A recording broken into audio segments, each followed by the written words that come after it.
A battlefield medic arrives at a remote mountain base and is dismissed at first glance too young, too quiet, too small to matter. But when a perfectly planned ambush turns a valley into a death trap, the calmest voice on the radio becomes the one 480 elite operators trust with their lives. What no one knows is that she carries a second skill, a buried legacy, and a choice that will change everything before dawn. A single burst of static, then her voice emerged, possessing a serenity that had no place in that burning valley. With enemy fire raining down from two ridges and the night erupting in death, her tone cut through the chaos, reaching 480 men with a steadiness their training had never anticipated from that source. She commanded, "Alpha, fall back west, 150 meters. Use the gully to your port side. Go." Commander Nate Harwick, flattened against a truck-sized boulder, heard that voice and felt a shift in the battle his 30 years of experience couldn't quite process. He had 480 operators in this kill zone, the most elite warriors the Navy had ever fielded. They were deployed on what the intel package had called a routine mission in a mountain range they'd been fighting in for 2 decades. That intel was fatally flawed. The assault from the east wasn't a random ambush. It was a disciplined, coordinated attack. The western ridge answered with its own barrage. The valley floor, once deemed safe by every drone pass, had become a death trap in under 2 minutes. Orange tracers sliced through the darkness overhead. To his left, a man's scream tore through the air, a sound of raw, confused agony. To his right, 2 others fell silent, a stillness that screamed a more final truth than any cry. He keyed his comms. "Doc, we're trying to get to you. What's your 20? A pause stretched for 5 seconds, an eternity. Then, "I'm occupied, Commander. Focus north. Mortar team is repositioning 200 meters east of you. Move your casualties before they get a fix." Before he could reply, she cut in, her voice sharp, with the certainty of someone with eyes on the whole board. "Move your wounded now, sir. I'll be here when you're done." Harwick stared at the handset. In countless firefights, his radio had never spoken to him with such authority. Not with that impossible calm, a quality born not from a lack of fear, but from a profound understanding that transcended it. It was a resolve he had rarely witnessed. He made a choice and followed her lead. Later, veterans of Fallujah and Kandahar would struggle to describe that night, all using the same inadequate words. They'd say no voice like that had ever come over the wire. It was a sound that found you in the fray, anchored your soul, and held you fast when the world was coming apart.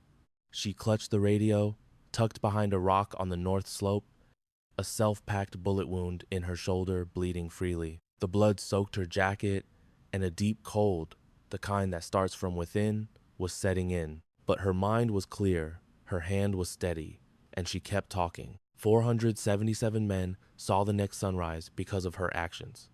This, however, is not the story of that fight. It's the story of the 18 hours before it, of a morning that began with a chopper, a duffel bag, and a room of seasoned professionals who thought they knew exactly what they were seeing. They were wrong. The forward operating base was perched at 6,000 feet, a temporary pin on a military map. It had a generator, 3 connected prefab huts, a med tent, and a comms array that drank signals from the sky, all behind a constantly reinforced perimeter. For these men, reinforcing the wire wasn't fear. It was just Tuesday. Mountains walled them in on 3 sides, with the 4th opening to the valley. The thin, high-altitude air held a persistent chill that settled deep in the bones, a cold the men had learned to simply move through. Soldiers learned to endure the unchangeable.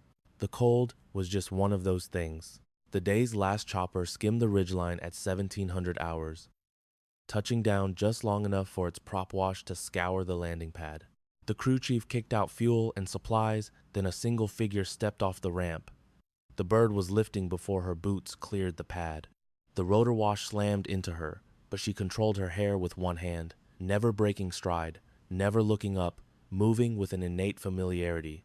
She knew exactly where she was going. The base layout was committed to memory, part of an intel file she'd studied days ago. But she'd also memorized something else from that packet, a detail she'd shared with no one. That hidden piece of intel was why she'd volunteered for this post. She held it close and quiet, like a secret letter.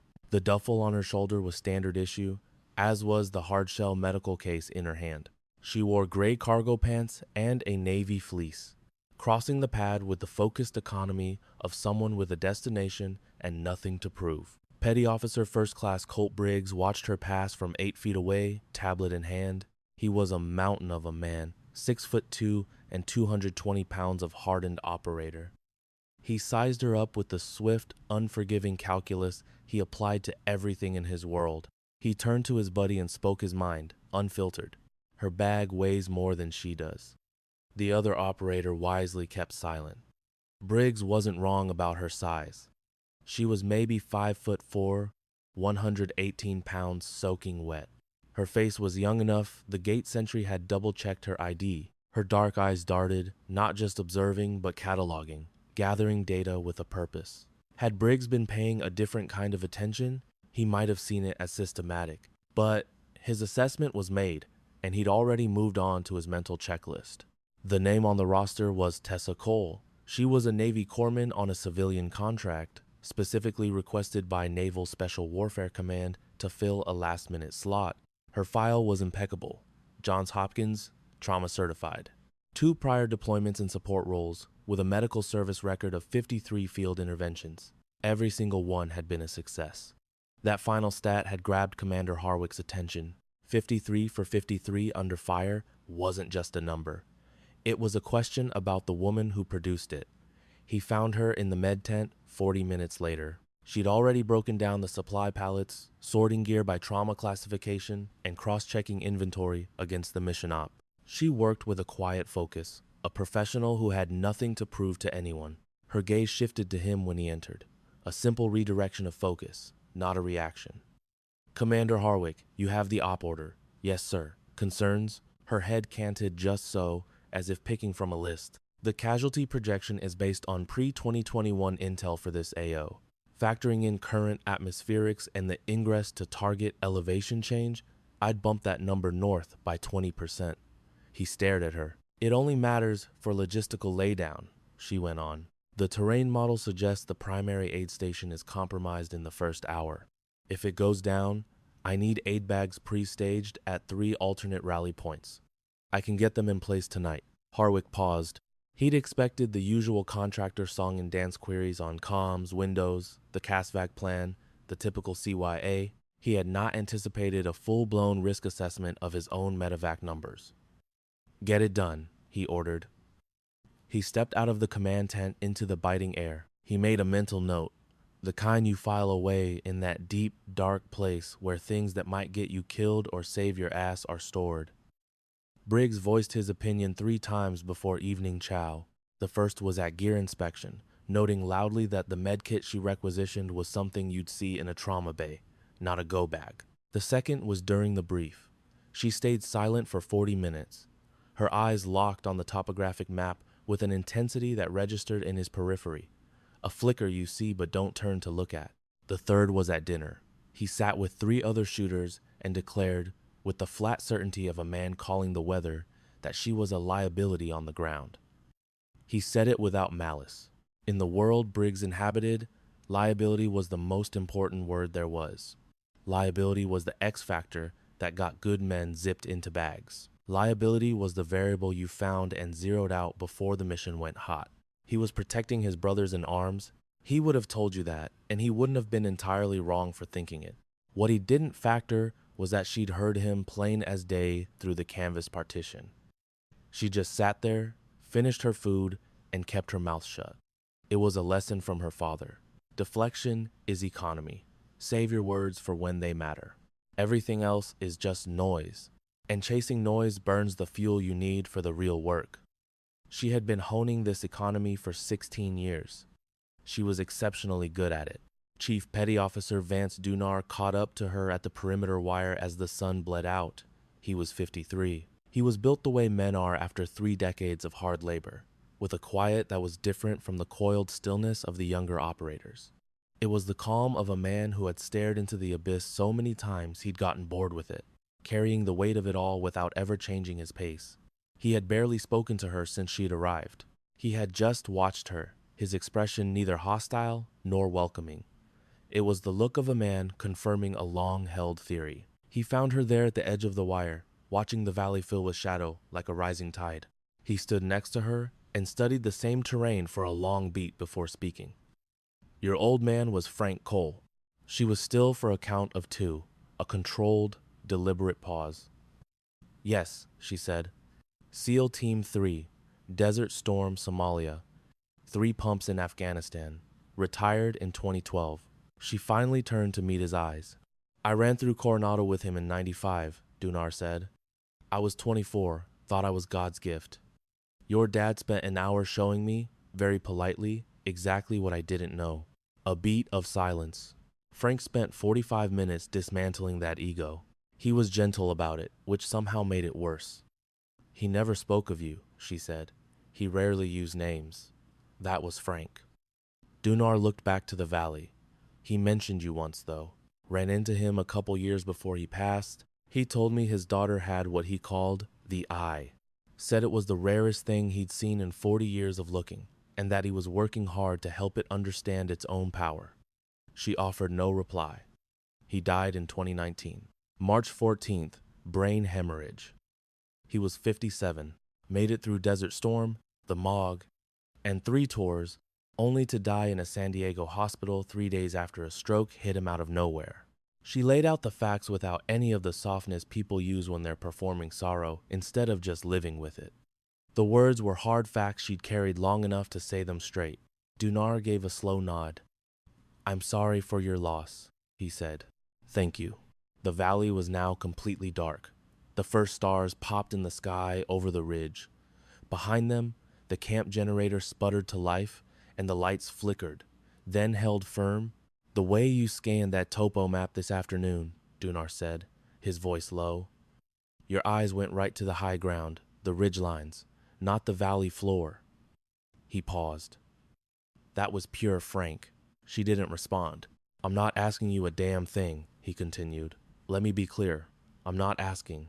I'm telling you what I saw, and I'm telling you I know what it means. Whatever you're here to pull off, you won't be doing it blind with this crew. He looked straight at her. Somebody needed to know what they had on the roster, and now you know that I know. He walked back toward the camp without another word. She stayed by the wire for a long while after. You need to know about Frank Cole before we continue. He wasn't famous. You will not find his name in any after-action report or official history of the 30 years he served. No documentaries feature his face, no books bear his photograph, and he never spoke to a soul with a notebook or a camera. In the community where his name was known, it was passed in quiet conversation, the only record that ever truly mattered. He enlisted at 18. During Bud S training, he displayed a rare blend of physical grit and mental detachment that the Coronado instructors noted, but could never quite explain. He wasn't the strongest man in his class, nor the most fleet of foot. He was the one who, when the misery became absolute, could simply disconnect from the pain and operate from a deeper, quieter place inside himself, a place the training was meant to break. Not every man had that place. He made it as a SEAL. Then he mastered the craft, and then he became something else entirely. A man who understood not just the how of the work, but the why and the vast, bloody space between those two things. Desert Storm in 91, Somalia in 93, the Battle of Mogadishu. In October of that year, a battle that became shorthand for a shit show in military history. 3 tours in Afghanistan after the towers fell. Long-range reconnaissance work that never made it into any after-action report that a Freedom of Information Act request could ever uncover. In the parlance of his tribe, he became a ghost, not because he wanted the title, but because it fit. He retired in 2012. Settled in San Diego. He ran at 0530 every morning, maintained his tools, and taught on occasion at a private range whose name won't be mentioned here for obvious reasons. And when his daughter turned 10, he put a rifle in her hands, not to forge her into his image. He was clear on that from the start. And even at 10, she got it, the way kids of serious men understand the weight of the task before them. He gave her the rifle because he knew that someone who truly understands a weapon, from the physics of the round, to the math of the wind, to the soul of the decision, was a person who understood the fundamentals of power, consequence, and the gravity of choice. He was her teacher for years. Weekends, summer mornings when the light was new and the range was cool. He taught her distance, wind, breath, and the brutal discipline of the trigger.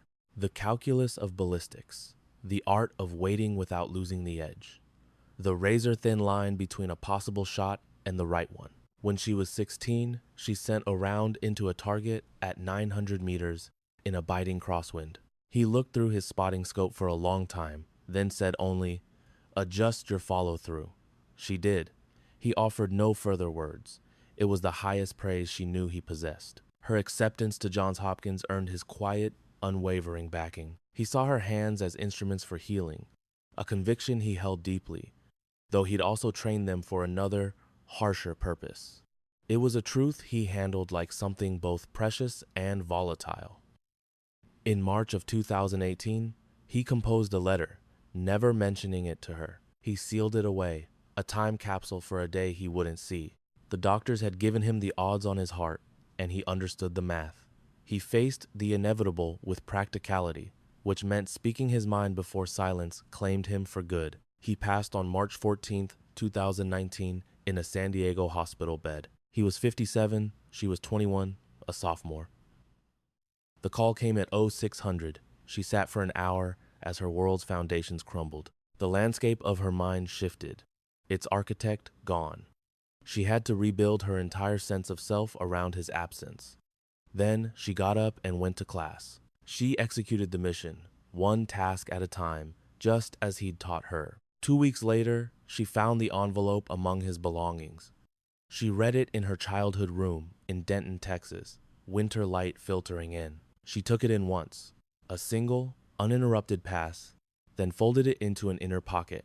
It had been her constant companion ever since. This history surfaced as she re-entered the wire, heading for the aid station to prep her trauma kits. She repositioned her primary medical gear to 3 tactical spots she'd scouted, secure yet accessible. She did it after dark, solo, off the books. No one saw her, but the work was done. The next morning, 4 hours before step-off, she found Lance Corporal Reed Kowalski. He was 23, buzzing with that pre-combat energy of a young grunt who hasn't faced true mortal danger yet. He was a tightly wound spring, honed by training but yet to feel the recoil. He was running gear checks, looking sharp, a textbook picture of mission ready. She observed him for 90 seconds, noting the slight, deliberate pressure in his blink, an effort most would miss. She saw it because seeing was her trade.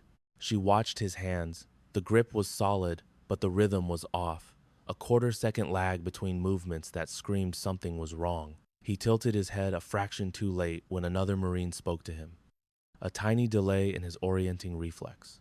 She closed the distance. Kowalski. He looked up, his expression clear and untroubled.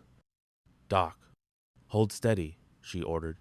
She took his pulse at the wrist, checked his pupils against the light. She fired 3 questions at him, gauging not just his answers, but the cadence of his response. "You're in the early stages of heat stroke," she stated flatly. "Started yesterday, based on your signs. Core temp's up, pulse is a little ragged. You need to hydrate, rest, and get pulled off the line for 3 hours. He started to argue, just as she'd anticipated. "Doc, I'm good to go. Your reaction time is down 12%. She cut in, her voice level. "You don't feel it because it's inside your normal margin of error. But tonight, it'll get you or your buddies killed. If this escalates in the field, you're a liability. Your team's gonna want to hear about this." He weighed his options, his gaze locked on hers. "Okay, sit." She had the IV kit prepped in 20 seconds. The commander, Harwick, approached and watched, silent. When she was done, she gave her report. "He'll be 100% in 3 hours with fluids. Restricted duty until 1400. Harwick gave a single, decisive nod and moved on. Sergeant Briggs, observing from 10 feet out, said nothing. But he closed the distance slightly, his focus on her now sharp, his previous assessment of her clearly under review. The mission brief kicked off at 1300 hours. It was standing room only in the main prefab structure. Harwick ran the brief with brutal efficiency, each word a tool for the job ahead. Tessa stood in the back, notebook in hand, her focus so total it rendered her invisible. An overlay of the objective valley was projected on the wall, 8 clicks out. A confirmed weapons cache in an occupied building. The main approach was the valley floor, with a secondary route on the north ridge. Staff Sergeant Alrek was their designated sniper. She was the sole medical asset. 40 minutes in, the talk turned to Overwatch positions. Harwick pointed to 2 spots on the map. She studied them, the terrain, the valley below. That outcropping at grid 477 puts your own men in the backblast zone, she said without looking up. The rock shelf at 4, 7, 9, 30 meters north clears that danger zone and offers a better line of sight on the target. Silence fell. Harwick stared at the map, then at her. "How do you know that?" he asked. "I can read a topo map," she replied. He studied it for 5 more seconds. He then shifted the plan to her suggested position. Briggs stood 6 feet away. She didn't look at him, but she felt his attention shift. The subtle recalibration of a man whose assumptions had just been shattered by fact. She jotted a note and remained silent. The hours before a mission have a unique gravity. Movement on the base became measured, deliberate. Chatter died down as the men turned inward for final prep. They cleaned their weapons with a devotion born from experience. She ran through her own medical checks, then paused. She didn't remove the letter, but placed a hand on her chest, feeling the crisp fold of paper through her uniform. It had rested there for 5 years, a constant over her heart. Her father had grasped a fundamental truth about time. The crucial moments never schedule an appointment. They crash the gate without warning, and the words you need to say must already be on record. He had put his on record for her. She had read them so often they were now part of her. No longer external advice, but the very framework of her being. It wasn't a letter anymore. It was part of her bones. She pressed her palm to her chest. Outside, the sun set and the desert cold seeped in. They lifted off at 2100 hours, 3 birds running dark and hugging the terrain. Tessa rode in the second chopper, watching the dark peaks slide by the open door. She thought about nothing, a mental discipline her father had taught her, a skill that took years to master. The valley floor offered 3 kilometers of exposed ground leading to the objective. The intel reports flagged the area as a low-threat environment. Drone overflights were clean. The cache was supposedly a soft target, but she knew the dangerous gap between supposed to be and is. She trusted the data, but knew it was incomplete. And trouble always hid in the gaps. She kept this information private. Her role was not to question the mission's design. Her role was to anticipate what the mission's design had failed to consider. They touched down 2 kilometers from the target. The helos lifted off before the rotor wash even settled.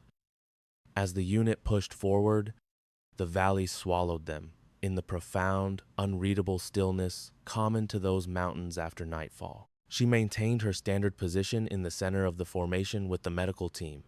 Her movements were measured, conserving energy for the inevitable chaos ahead. Vance Dunar was 3 men ahead and to her left. A kilometer in, he glanced back, his eyes finding her instantly in the gloom with the uncanny precision of a man whose spatial awareness was hardwired into his very being.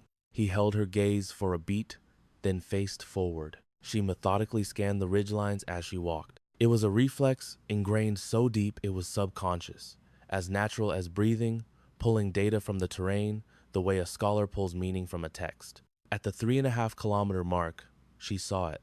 A subtle shimmer in the visual field around a rock formation on the eastern crest, roughly at her 2 o'clock. It was a minor distortion, easily dismissed as a trick of the light. But 100 meters later, from a new angle, she saw the same anomaly, a faint pattern emerging from the randomness. It wasn't an alarm, but an accumulation of data points. She logged the observation without emotion, another piece of information awaiting context, a skill her training had perfected.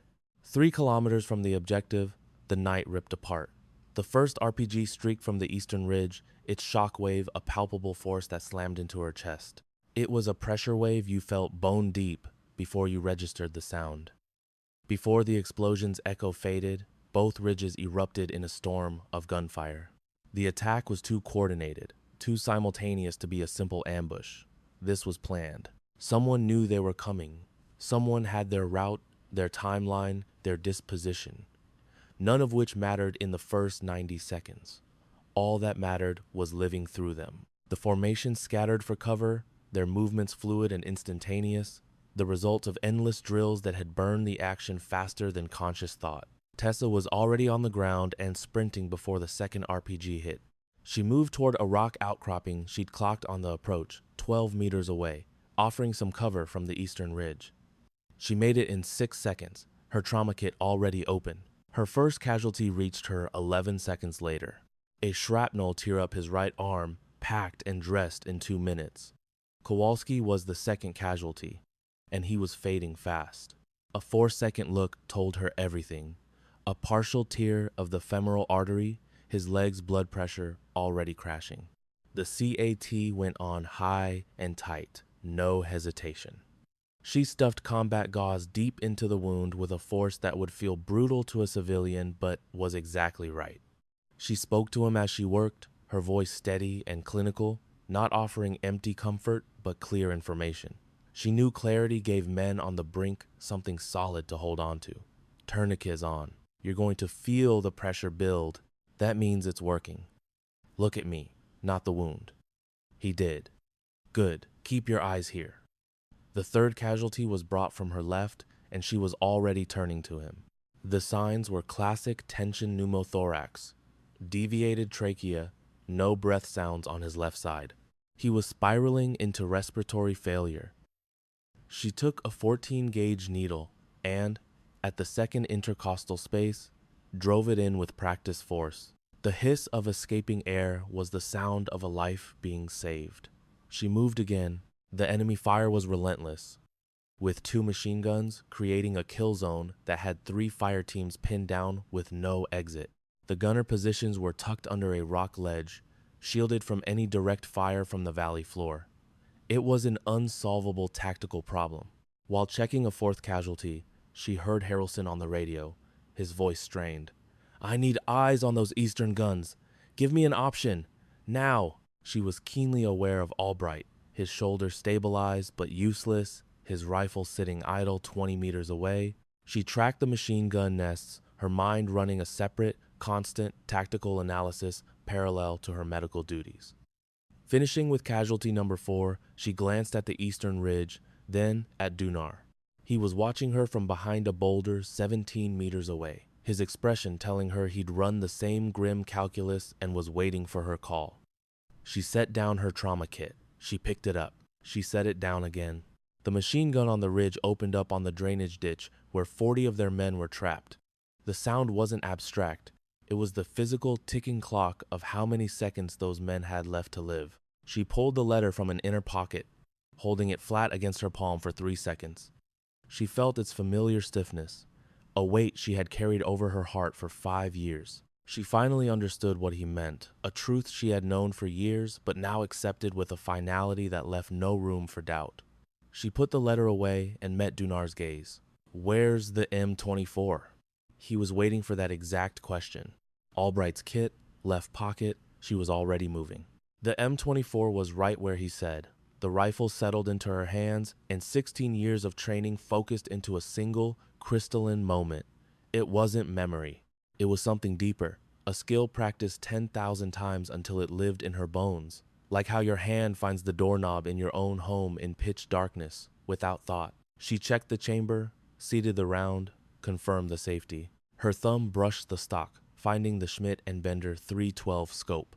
It wasn't her preferred setup, but it was workable. Her mind was already calculating the adjustments needed. Dunar moved to her left, no orders given. He understood tactical geometry, as if it were his mother tongue, an instinct absorbed so deeply it felt innate. He positioned himself 12 meters away and slightly forward, giving him a view of the northern slope and a read on the wind. She started climbing before the decision was fully formed. The slope rose at a sharp 35 degrees, a treacherous mix of shale and limestone.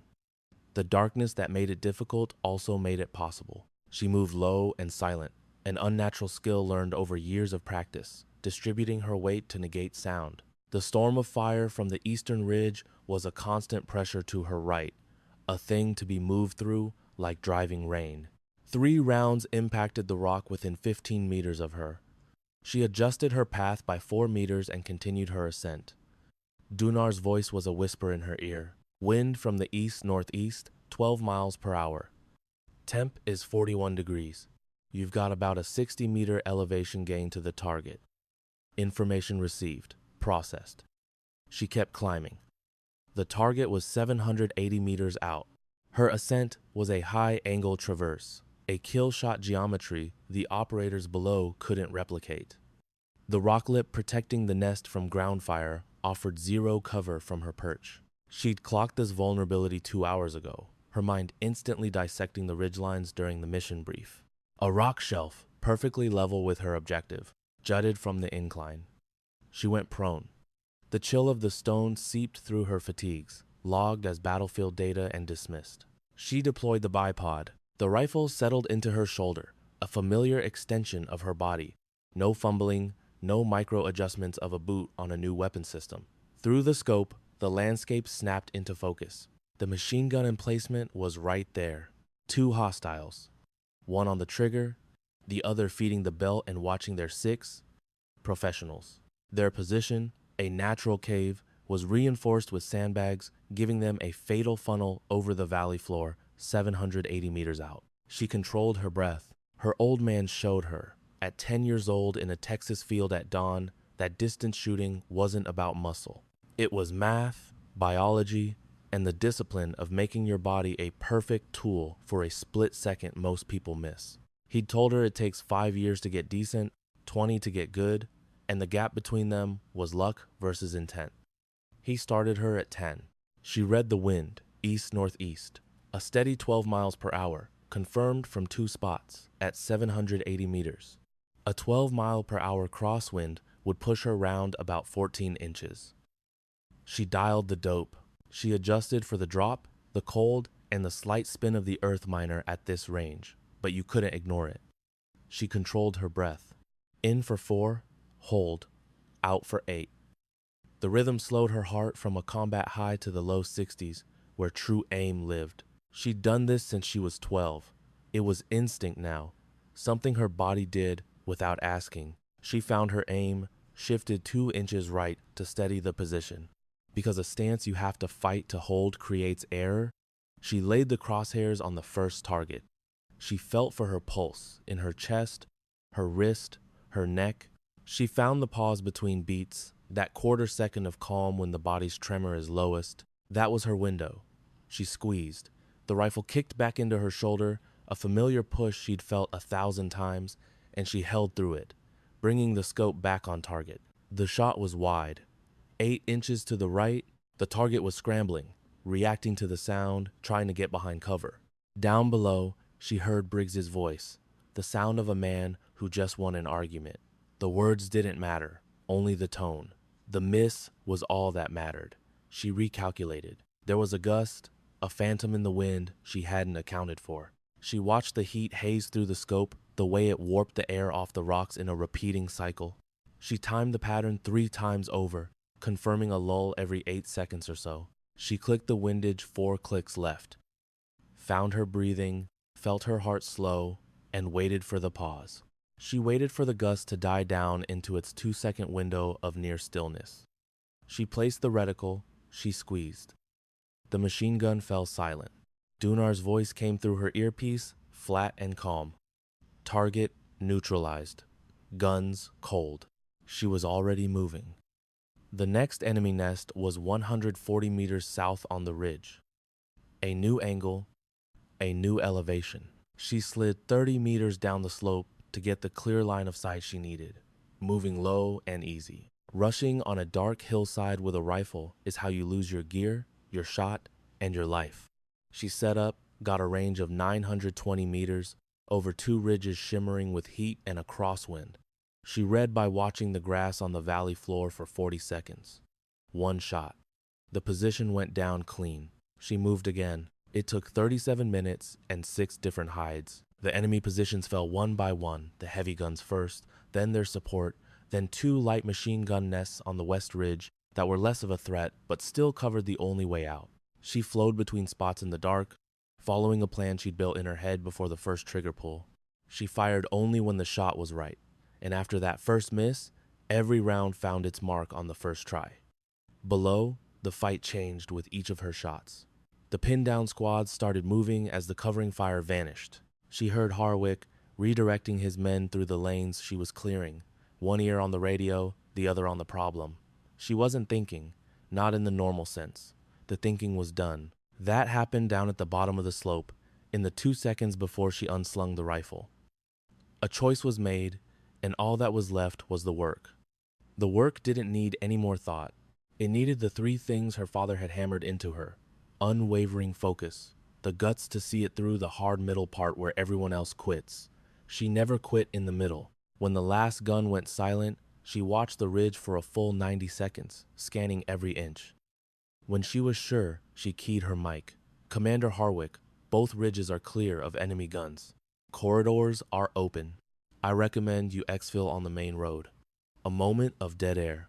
Then Harwick's voice, strained, like a man whose map just turned out to be wrong. "Copy, Doc. What's your 20? "North slope, about 80 meters up. I'm on my way down." An even longer pause. "Come down slow," he ordered. She came off the rocks onto the valley floor. Dunar met her. Harwick stood 10 feet back, and behind him, a small crowd of grunts stared at her. She ignored them. She walked to the medic's kit, racked her rifle, and opened her trauma pack, turning to the first wounded man. Who else is hit? A strange quiet settled, the kind that falls when a group of pros sees something they just can't compute. It wasn't confusion. Those men understood the chain of events. They'd seen the shots land, seen the enemy guns go quiet. They'd seen her come off that ridge with the rifle, secure it, and go straight back to being a medic with no ceremony. As if those 37 minutes didn't warrant a mention. The silence was the sound of gears grinding, of a worldview being forcibly updated. Briggs stood on the edge of it for 4 minutes. Then, he walked over to where she was working on a staff sergeant named Dow, a calf wound from a ricochet, and watched her for 2 more minutes without a word. He looked like a man doing a hard, honest inventory. Finally, he asked, "Where in the hell did you learn to shoot like that?" She didn't look up from the wound. "My father taught me." "Who's your father?" She gave him a quick glance, then went back to her work. "A Navy man." Briggs looked at Dunar, who stood nearby, calm as a man, holding a winning hand he didn't have to show yet. Harwick came up next to Briggs, looking like a C. Oh, trying to absorb a shock without showing it, trying not to let it break his command presence. He was managing, but his eyes were locked on her, like a man furiously redrawing his entire battle plan. "Cole," he said. "Sir, when you're done. 3 minutes, sir." He waited. She finished patching up Dow, stood, and faced Harwick. He looked at her differently now. "Your father," he stated. "Frank Cole, retired Master Chief, SEAL Team 3. Fought in Desert Storm, Somalia. Did 3 tours in Afghanistan." Harwick looked over at Dunar. "Frank Cole," Dunar confirmed, saying the name like a heavy, established fact. Briggs had already walked off. He was heading for a SATCOM link to pull Frank Cole's service record, and what he was about to read would take him the rest of the night to process. The valley was still, but it wasn't peaceful. It was the quiet of an aftermath, thick with the ghost of what had just happened. She looked straight at Harwick. "I have 4 more casualties to check before we move out." "Do it," he said, and watched her walk away. An hour before sunrise, with the wounded stable and the perimeter secure, Harwick found her at the edge of their position. Her back was to a rock, her hands expertly restocking her trauma kit, moving with a familiarity so deep it was burned into her muscles. He chose a spot that offered conversation, not confrontation.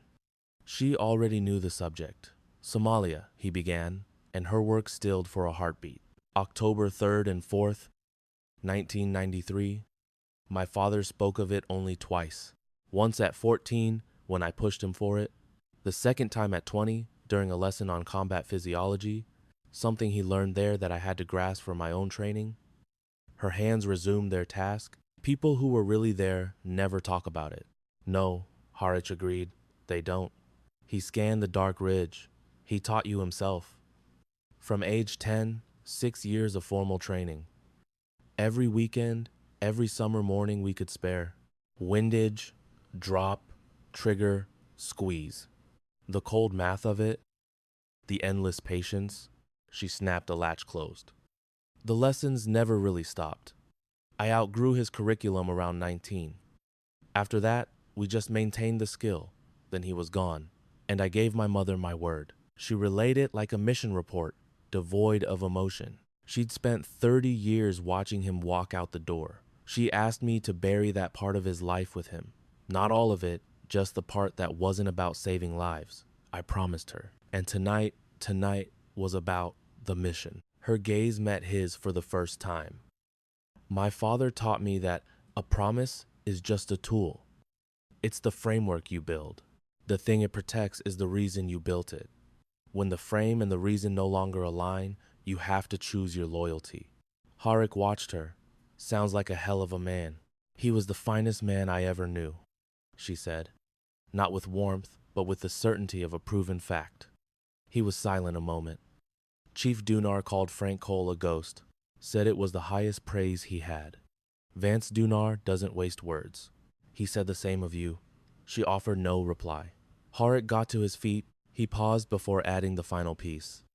I'll need a full after-action report when we get back. Not about the op, he clarified. About you. Your presence on this roster, your skill set, and everything I should have known but didn't. This isn't disciplinary. It's my responsibility as commander. I have to know my assets. Understood, sir. He turned to leave. Commander. He paused. Kowalski needs a surgical suite within 6 hours. My patch job is solid, but the clock is ticking. I made the call already. He gave her one last look. Get some rack time, Cole. She turned back to her equipment, starting the inventory again. She didn't say that rest, his kind of rest, wasn't an option. She just went back to the task, because the task was all there was, and it was enough. There was a letter.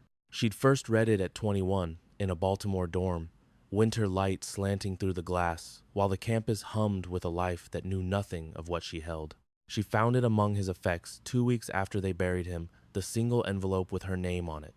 Sitting in her old bedroom, crushed by the newness of the loss, she had opened it. He started with logistics, ever the pragmatist. Financial papers, his lawyer's contact, pension details, VA benefits. His organization was a final gift, a map for the days when the world had turned to smoke. It was a kindness she appreciated in the chaos that followed. Then came the words. Tessa, he'd written, I need to tell you something. I'd prefer to say face to face if I knew when the end would be, but the world doesn't wait for perfect moments. I've learned you say what needs saying beforehand, because in the heat of it, there's no time for clarity. He wrote, You promised your mother, and I honor that. I am why she asked it of you, and I understand her reasons completely. Your mother possesses a wisdom neither of us can claim, the kind that comes from loving someone in a dangerous profession for 30 years and learning to bear its cost. But I also need to say this, he had written. I am the one who taught you. I did it because I knew it was necessary, not to make you a reflection of me. I was always clear on that point. I taught you because to truly understand a thing, down to its very core, is the only way to control it. Ignorance makes you its slave. Understanding gives you a choice. He had written, I trust your judgment. I have, since you were 12 years old. You have a rare quality, a way of processing the world and making a call. In 40 years of operating in hostile environments, I've seen it in less than 5 men. He had written, a day will come when you must choose between your promise and what you know to be right. I can't predict that moment or tell you what to do. I can only say that I trust you to see the difference. And whatever you choose, know that I was proud of you long before that day ever came. He'd signed it, your father, not with love, not with sentiment, just the simple, solid fact of it. She must have read that letter 40 times. She had it memorized, but she kept the original. The paper held something the memory couldn't. The feel of the stock, the press of his pen. The simple truth that his hand had been there. Forming these words in a room she knew so well. She had clutched it in her palm at the bottom of that ridge just before she took up the rifle. Now, surrounded by her kit in the biting cold, she let the dawn do its work, turning the chaos of the night into cold, hard reality. As the light grew, she finally let herself face the promise. She had broken it. There was no way to reinterpret the fact. In her mother's kitchen in Denton, Texas, she had made a vow she fully meant to honor. And last night, she had shattered it. Both facts were true, and both had to exist together now. Her father knew they would. He told her there would be a moment when the promise and the right thing were not the same, and she would recognize it. She had. 60 operators would watch this sunrise. Kowalski, at 23, would recover and go home to live a long life. The 40 operators in that drainage ditch, who would have been annihilated by mortars if those positions hadn't been silenced, would see another day. She packed that truth away, a heavy piece of gear she would have to carry. Then she sat still and watched the darkness retreat from the valley. Briggs appeared an hour past sunrise. He approached without preamble, took a seat on a nearby rock, and stared at the peaks for a time. When he finally spoke, his eyes were still on the horizon. "Frank Cole," he said. "I ran his service record this morning on the SatLink." She waited. "Desert Storm. 11 confirmed long-range kills in the Kuwait campaign, all by the book. Somalia, 3 tours in Afghanistan, 7 commendations. 4 of them so classified I couldn't get access." He paused. A shooter could build a whole career on the unclassified parts of that file. I can only imagine what the rest of it says. She remained silent. "I said something when you arrived," he continued. "I know. I'd like to take it back. I know that's not possible." He finally looked at her. His expression not hostile like before, but one of a man settling a debt with himself. "I made a call based on incomplete intel. That's not how I protect my men. That's a mistake I've made before and should know better than to make again." "You were making an assessment with the information you had," she said. "It's your job." "I did my job wrong," he countered. "Wrong process, wrong result." She let the silence hang for a moment. "Acknowledge it," she said. "Then file it where it will do some good." That's what my father would have said. He studied her. Was he the type to just say things like that? He was the type to say it once, expecting you to get it the first time. She paused. He would have spent hours dissecting what went wrong last night, what could have been better, and then he would have concluded that the outcome was acceptable. That was his highest form of praise. Briggs considered that. Then he rose to his feet. Something in his bearing had shifted, a subtle realignment.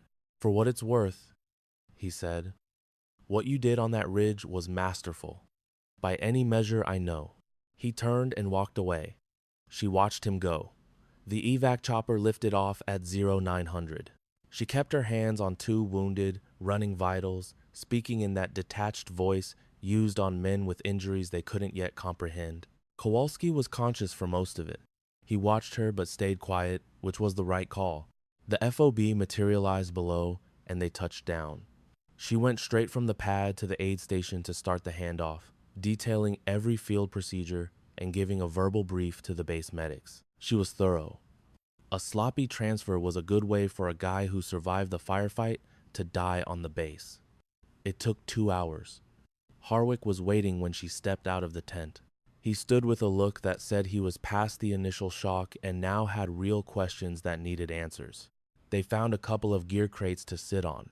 "Walk me through how you got here," he started. "The unit's original corpsman, a Lieutenant Marsh, came down with appendicitis 4 days ago. The billet went out to the contractor pool. I applied. Why? She knew that was coming. I pulled the mission brief before I applied. It showed a single sniper asset. I checked Staff Sergeant Alrek's file. Solid operator, good history, but this terrain demands a secondary overwatch at a minimum. The posting was for a medic. She met his gaze. I had both skill sets, so I took the job. Harwick studied her. You knew you might need skills that weren't on the manifest before you even boarded that bird. I knew it was a possibility, not a certainty. You didn't list those skills. Everything official is in my file. My tactical training isn't. My father taught me privately. It's not for an operational billet. NavSpec Workcom has no record of it. Her gaze didn't waver. If I had listed it, this whole process would have been different. There are channels to get another sniper. Those channels eat up time. I had 4 days. The channels would have just found a body to fill a slot, not someone who'd already analyzed the mission's shortfalls. He was silent. You came here knowing what we were missing, he said, and you maneuvered yourself to fix it without saying a word. Yes. Why the secrecy? She thought for a second. If I'd shown up as a shooter with medic skills, we'd be talking about my credentials, which don't exist in any verifiable file. I would have spent this whole deployment justifying my place here instead of doing the job. She paused. The work mattered more than the justification. Harwick got up and paced 4 steps away, his back to her. Then he faced her. My report tonight will be accurate, he said. All of it. That report's gonna move up the chain, and I can't say how they'll react. I need you to get that. I get it. It could make things messy for you, sir. 3 KIA, 22 wounded, mission failed. It's already messy. What you did out there either gets reported truthfully or it doesn't. And if it doesn't, I'm the only one who benefits, and my protection isn't the mission. He stared at her. Write the truth, she said. He gave a single nod and headed for the command tent. She sat on the crate, watching the mountains in the morning sun. They looked sharp and definite, like everything does after a night that takes something from you. She touched her chest. Asterisk, I broke a promise, and it was the right move. Asterisk, he must have known. Asterisk, I think I always knew, too. Asterisk, she stood and went back inside to finish her reports. The intel file on Owen Graff hit the SAT uplink at 1300 on the second day. Harwick read it through twice, then summoned his element leads. It was a short file. The important ones usually are. Graff was born in 1973 in Knoxville, Tennessee. He joined the Army at 18, got fast-tracked through the selection process that weeds out guys for a certain kind of work. He passed through Delta selection. The agency's Special Activities Division picked him up in his early 30s, the unit that runs deniable ops in the gray spaces. By all accounts, he was damn good. His file painted a picture of a tactically brilliant operator with a moral gravity that separated him from guys who just learned to shut it all off. Graff never learned to shut it off. The file flagged this as a strength early on and a liability later. In 2012, he took a 4-man team into Syria. Mission Cardinal. They hit the objective. During exfil, their position was blown. They screamed for backup. A bird was spun up. 40 minutes out, it was diverted. The official line was weather. 2 separate regional weather stations showed clear skies that night. 3 of Graff's 4 men died in the aftermath. Graff was captured. He endured 18 months in a place the body isn't meant to survive. He got out through a series of events the file described with deliberate vagueness. He was listed KIA in December 2012, but he wasn't.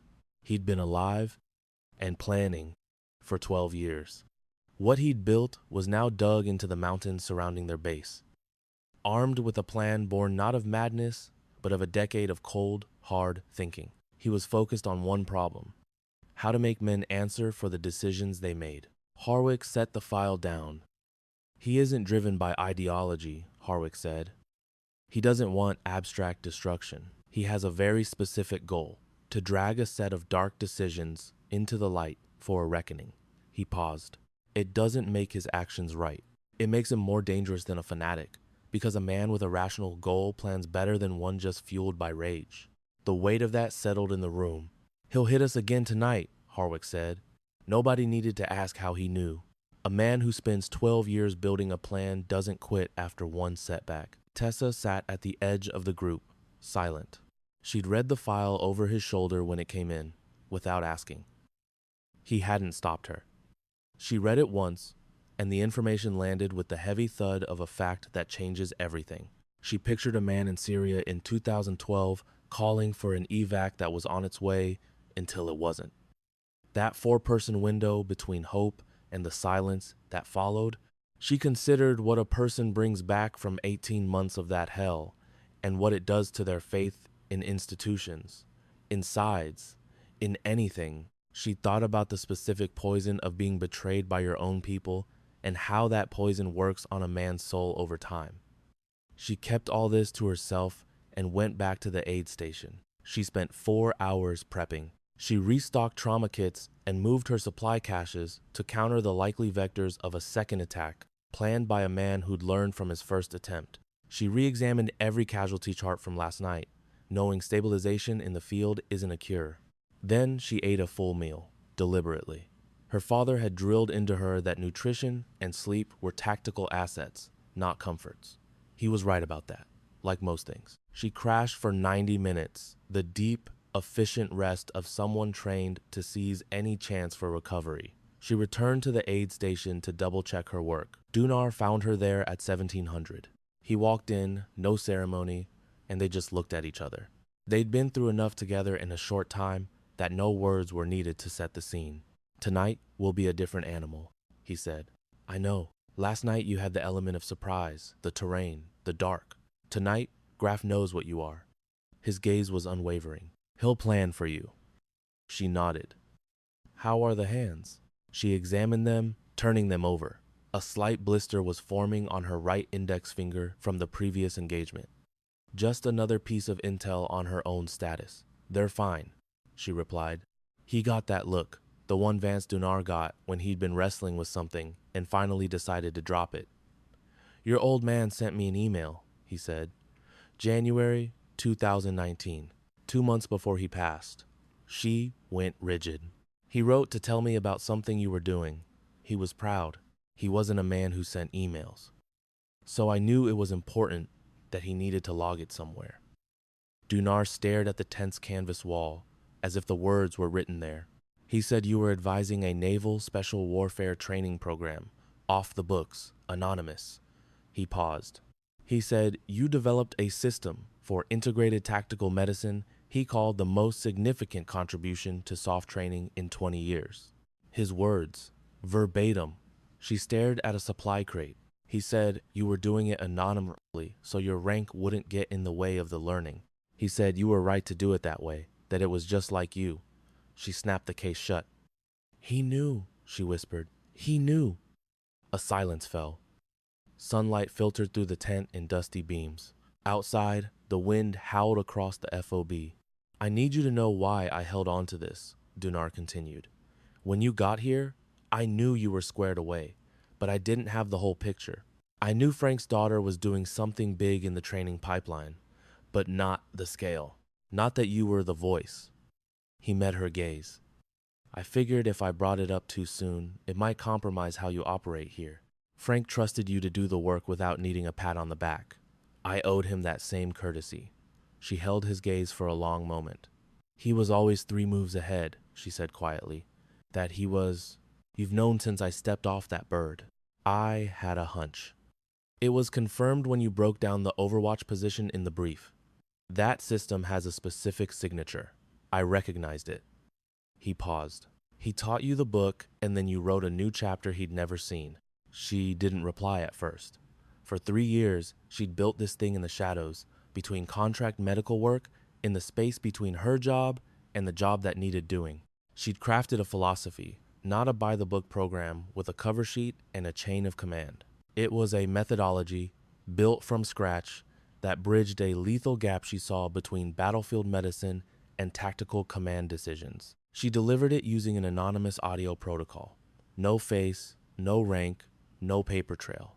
The operators who went through the grinder just called the voice the mentor. She never claimed the name. She never had to. She just did the work. "Tonight," she said, her voice flat. "Tonight," Dunar echoed. He exited the tent. She sat in the fading light for another minute, then went to find Harwick. At 2200 hours, Graf hit them. He came from the south, from below, using a network of drainage culverts the initial survey had marked as impassable. The survey was right about most of it, but not all of it. 200 fighters boiled out of 4 points on the southern perimeter at the exact same time. They moved like a drilled unit, a team trained specifically for base assaults. This wasn't a repeat performance. This was a whole new playbook run by the same quarterback and it showed he'd learned exactly why he'd failed the first time. The line held for the first 4 minutes. Harwick had anticipated a southern push and stacked his guns accordingly. The first wave was met with disciplined, concentrated fire that shattered it on the wire. Then the second wave hit, and the third. The assault came from 3 directions at once, collapsing the defensive bubble faster than the models had predicted. It was the kind of catastrophic failure that happens when your enemy studies your last fight and learns all the right lessons. Tessa was in the med tent when the world exploded. 45 seconds later, she was at the eastern perimeter, moving low, staying under the streams of tracer fire. Medical kit in one hand, her M24 slung over her shoulder. The 2 roles had fused. The contradiction no longer existed. The eastern line was a 12-man element, commanded by Briggs. She arrived and instantly triaged, spotting the priority casualty. A petty officer named Holloway with a clean hole through his right thigh that no one had touched yet. As she went to work, her mind was already processing the tactical situation. The incoming fire from the southeast originated from an elevated position 200 meters out, giving Graf's men a perfect vantage point over the entire eastern wall. Briggs had 2 men trying to suppress it, but their angle was shit. They were just keeping heads down, not taking the gun out of the fight, a critical difference. She packed Holloway's wound, torqued the tourniquet. "Briggs, that high ground at 210. Your angle's no good." He spared her a glance, no argument in his eyes. 400 meters, movers. I see 2 positions. The left one exposes himself at the top of his firing cycle. She was already moving, finding a lateral angle the others couldn't get. "Give me 60 seconds. She dropped behind a supply crate, found the nest in her scope, and doped the wind and distance. A different calculation than it was on the open ridge. The target had a rhythm, 3 seconds exposed, 4 seconds in cover. She watched the cycle 3 times to be sure. On the 4th, she squeezed the trigger. The left gunner vanished. She scrambled 40 meters north along the wall to get an angle on the second gun, which had shifted after his buddy went quiet. Prone, acquired, fired. The high ground fell silent. In 30 seconds, she was back with Holloway, checking his bandage. She was tightening his tourniquet before Briggs had even fully processed what she'd just done. He looked at her, at a complete loss for words, so he said nothing. She was already on her way to the next wounded man. At 22:40, Kowalski went down. Cleared for light duty, he'd been put on a secondary line that had suddenly become the front. He was holding his own, doing the job, until he wasn't. He just collapsed, the way a body does when it hits its absolute limit. She'd been subconsciously tracking his breathing all afternoon, a habit with all her post-op patients. His O2 sats at 1600 had been on the razor's edge. His breathing was shallow, which she'd chalked up to pain, a bad call, a clinical misjudgment she'd been silently correcting all evening. When the tone of his breathing shifted at 22:40, she knew instantly what it was. She was on him in 6 seconds. Tension pneumothorax. The high altitude and combat stress had pushed him over the edge. No breath sounds on the left. Tracheal deviation. He was in full-blown respiratory crisis. "Kowalski, look at me." He couldn't form words. His skin had the pale, bluish tint of a man drowning from the inside out. She ripped out a 14-gauge needle, found her landmark by feel in the dark chaos. Second intercostal space, mid-clavicular line. She plunged it in with smooth, committed force. Hesitation on a needle decompression was a death sentence. Model air flooded his lungs. Color returned to his cheeks. Her palm rested on his chest as she counted each breath, her voice calm and clinical. "The needle is in. Your lung is working. Breathe slower now." He complied. She felt his system stabilize under her hand while half her mind tracked the evolving firefight. It was a familiar dual process, a mental state she'd inhabited for years. Then, the soundscape changed. The tempo of enemy fire from the western flank suddenly shifted. An enemy gunner had found a new line of sight. She looked up from Kowalski. 70 meters away, Harwick was exposed beside a supply bunker. Shifting the fire team was the right call, but leadership on the line meant exposure. The lane had been clear when he'd made the move. It wasn't anymore. A hostile at the wire, 240 meters out, had a clean line of sight on Harwick and was taking the shot. She guesstimated 3 seconds. Letting Kowalski go, she told the man next to him, "Keep both hands flat on his chest. Don't let him move." She didn't head for Harwick, but for a supply crate 8 meters to her right. It gave her the angle. No time to go prone. She dropped to one knee, rifle up, scope cutting through the gloom. No time for breathing exercises or to slow her pulse. She found the target in the crosshairs and squeezed the trigger. 240 meters vanished in a single heartbeat. Harwick spun at the rifle's crack, looking from the enemy's last position back to her. She was already moving, back to Kowalski. Her palm was flat on his chest again, feeling for the lung's seal, resuming the assessment the sniper had interrupted. Her father spoke of this once. Just once. A chilly November morning on the range, she was 20, and asked him how he squared it, the man he was and the work he did. He was silent for a long moment. Finally, he said, "You don't square it. There's no split. There are only your hands. They know what they are trained for. Your actions are the sum of who you are. The trick isn't in either hand, but in knowing when to use each and being willing to employ both." She monitored Kowalski's pulse with one hand, her eyes scanning the perimeter with the other. She understood then, in a way that defied words, that she hadn't become him, but what he'd always pointed toward.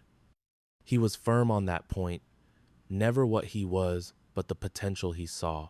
Owen Graff signaled the retreat at 23:14. At that moment, no one on the outside knew the real reason. The after-action report would dissect the tactical details, the loss of the high ground, the failed assaults, the defenders' disciplined fire control. Those were all contributing elements, valid and significant. But the grunts who'd been inside the wire, they told a different story. They said the attack broke when the enemy's pressure changed, when a wave of hesitation rolled through their lines, the kind of doubt you feel when you face something you can't identify. What the enemy felt was this: the firebase wasn't fighting on its last legs. Every push was met with a measured, not a panicked response. Every probe that should have created a breach was sealed before it could be exploited.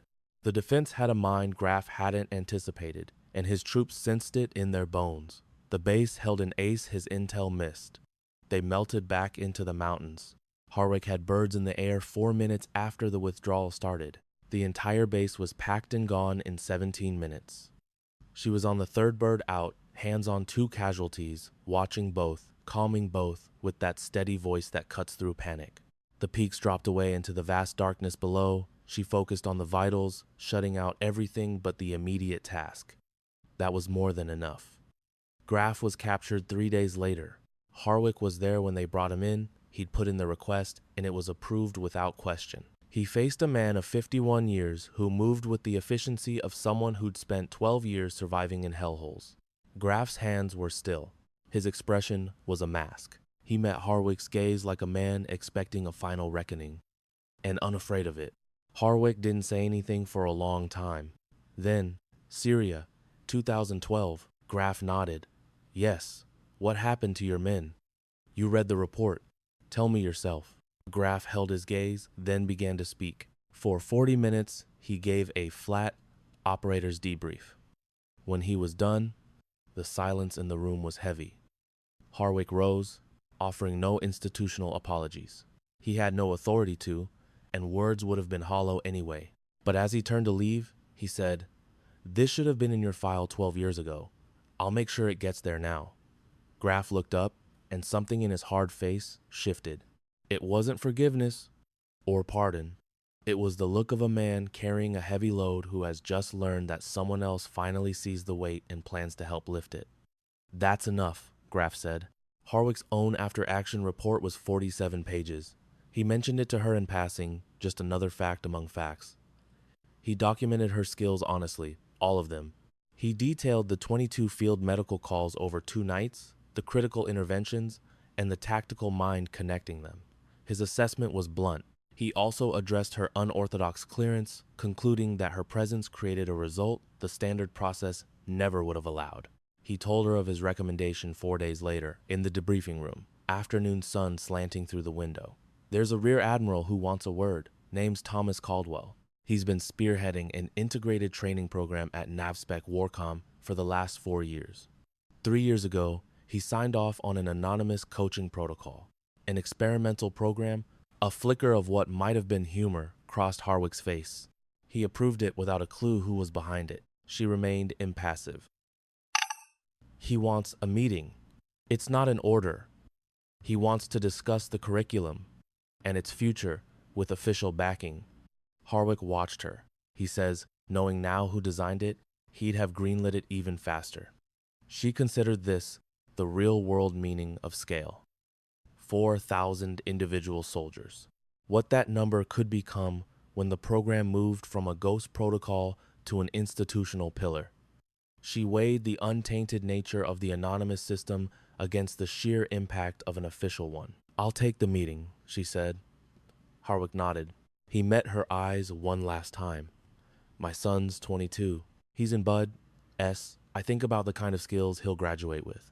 And I think about the holes in that training, the wall between the medical and the tactical. How we teach them to see that line." He paused. "What you've created is what he needs. It's what all of them need." He stood up. "I'm glad you were here." It was Dunar who told everyone else. It was the evening of the 5th day.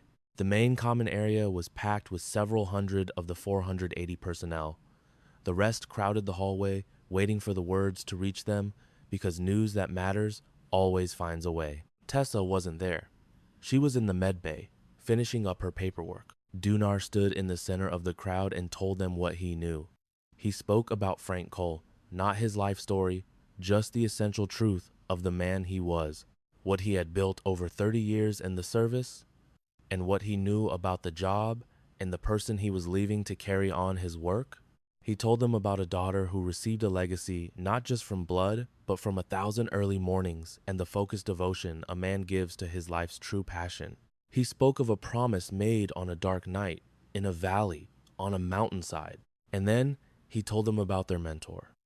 He laid it out, plain, in the direct, no bullshit language they all spoke. The anonymous guide in their training for the past 3 years, the voice that drilled them in tactical medicine scenarios that had suddenly proven all too real over the last 5 days, was the medical contractor who'd been on their base all along. The voice on the net during the second night's firefight, calm, precise, and directing units through a burning compound like she had written the playbook herself that had been her. Lying behind a boulder, with a gunshot wound in her own shoulder, a heavy silence filled the room, the kind that settles in your bones before your brain can name it. In the third row, Corporal Reed Kowalski had heard the instructor's voice 42 times over 3 years. He'd never seen the man's face and never looked for it. The protocol insisted identity was irrelevant, and the protocol was right. He sat listening to the gunny, replaying 42 sessions that had fundamentally rewired how he fought. He pictured a valley floor, a tourniquet on in 90 seconds, a needle stick in the dark, and a hand on his chest steadying his breath. He got to his feet, no words. He just stood. The man beside him rose. Then the one behind him. It spread like a current through men who'd been through the fire together. No order was given, no signal passed. The body simply understood before the mind could object. In the hall, those who only heard the words were standing too. She was in the aid station when Kowalski walked in. He'd been walking unassisted for 2 days. The tension pneumothorax was healing. He moved slowly, but he moved. He sat at the small table across from her as she finished her charts. He studied her face. "I knew that voice," he said. She didn't answer right away. "The third training block," he said. 2 years ago, September. The MCI scenario with the IED and building collapse. You said triage for outcome, not for speed. The guy who needs the most work isn't always priority 1. Aim for the best total result, not the best single save. He stopped. I've thought about that probably 400 times since. It changed my whole operational mindset. She put down her pen. "Yes," she said. He nodded. "Why stay a ghost?" he asked. She considered it. "Because if that methodology came with my name attached, the first argument would have been about whether a civilian contractor had any business teaching special operators how to think." She leveled her gaze at him. "That's a debate about me, not the lesson." and the lesson is what matters. You didn't want the material to fight for its own credibility. I wanted it to stand on its own, to be judged solely by the results it produced. He absorbed that. 314 sessions, 3 years, 14 operators per class. On average, he murmured. That's over 4,000 warfighters trained on your system. He paused. That includes this base, us. What happened out there? She looked from her report back to him. You need rest, she said. Your lung isn't done healing. I know. He stood up. He held her gaze for a long second, his expression one of a man whose foundations had been shaken. Doc, he said from the doorway. She glanced up. He gave one sharp nod. She returned it. The shoulder surgery took 2 hours. The repair was clean, with an excellent prognosis for full recovery. She came out of the anesthesia with the instant clarity of a system on standby, rebooting the moment the drugs wore off. Harwick was in the chair next to her bed. He looked up from his tablet. Surgery was a success. I spoke with the surgeon before they took me back. He set the tablet aside. Colonel Caldwell called while you were under. He's championed the integrated training program for 4 years. He approved the anonymous protocol completely blind. Harwick met her eyes. He said if he'd known who developed it, he'd have approved it faster and with more resources. What does he want? To make the curriculum official, with institutional backing, proper funding, and the ability to scale it across multiple commands. He isn't suggesting a uniform. He's proposing something new, which is why he wants to talk it over, not just send a formal offer. She stared at the ceiling. She considered what 4,000 operators became when a protocol became doctrine. She thought about Kowalski's math and what it meant to have that many men in the field with a completely different tactical framework. She weighed the value of anonymity against institutional reach, wondering if the answer changed with the scale. I'll talk to him, she stated. Harwick nodded. He was quiet a moment. My after-action report is filed, he said. And it's all in there. What you did is now part of the official record. It's permanent. She looked straight at him. Good, she said. Briggs arrived the morning she was cleared to fly, during those early hours when a base is already at full throttle. He moved like a man executing a plan before he could change his mind. He sat by her bed. He looked down at his own hands. When you landed, he started. I said something. Colt, just let me say this. She let him. I made a snap judgment in under 30 seconds from a single piece of intel. I said it out loud, and I was wrong in every way a man can be wrong about someone. He looked at her. I know you said I was just protecting my team. I was. But I also treated a first glance like a final assessment. That isn't protecting my men. That's a bias I've carried, been wrong about before, and should have known better. A pause. I'm sorry. She watched him. Accepted, she replied. He nodded once. Then I want in the first cohort. Her brow furrowed slightly. Cohort? Whatever Caldwell is building, the official course. I want to be a student in that first class. He met her gaze directly. I'm 41 with 12 years on teams, and for all of them, I treated medical and tactical like 2 different universes. I was wrong for 12 years, and I want to be in that class. She held his gaze for a long moment. I'll put your name on the roster, she said. He stood. He looked at her once more. Your father, he said, whatever he built the right thing in you. Then he left. 6 months later, the shadows under her eyes had vanished. She'd regained the 9 pounds she'd lost from the deployment and surgery, not by forcing it, but just by eating and sleeping like a normal person, letting her body stand down from a state of emergency. Her left shoulder still acted up in the cold and early mornings, a low, constant ache in the repaired joint the surgeon said might never leave. She filed it away as simple equipment status data, not a problem. She ran at 0530 every morning, a 6-mile loop by the water with the Pacific on her left.